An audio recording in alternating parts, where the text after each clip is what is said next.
দর্শক, জ্বালানি তেলের সংকটের খবরাখবর জানাতে এবারে নেত্রকোনা থেকে আমাদের সাথে যোগ দিচ্ছেন সহকর্মী হানিফুল্লাহ আকাশ।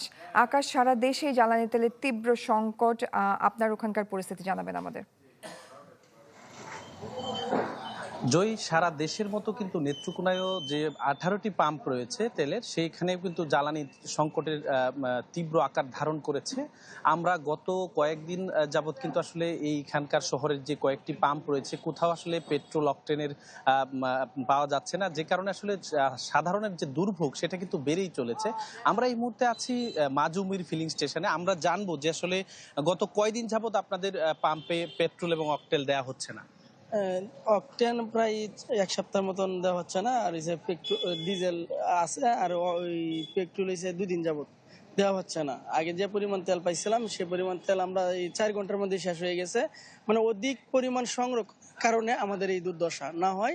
আগে যে পরিমাণ 4.5 লিটার আমরা 4 দিনে বিক্রি করতাম, এটা এখন দেখা যাচ্ছে যে 4 ঘন্টা 5 ঘন্টা সেল হয়ে যাচ্ছে। এই অধিক পরিমাণ সংরক্ষণের কারণে আমাদের এই অবস্থায় মনে করি। আসলে যারা পাম্পের মালিক রয়েছেন তারা বলছেন যে আসলে অধিক চাহিদার কারণে কিন্তু তারা এই সংকটের মধ্যে পড়েছেন।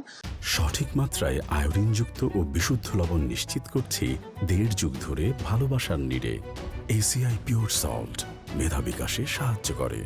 আর প্রশাসনের পক্ষ থেকে বলা হচ্ছে যে দ্রুত সময়ের মধ্যেই এই যে পেট্রোল অকটেনের যে সংকট সেটি নিরসন করা হবে। জয়ী। আকাশ, ধন্যবাদ আপনাকে। দর্শক, জ্বালানি তেলের সংকটের সব শেষ পরিস্থিতি জানছিলাম আমরা।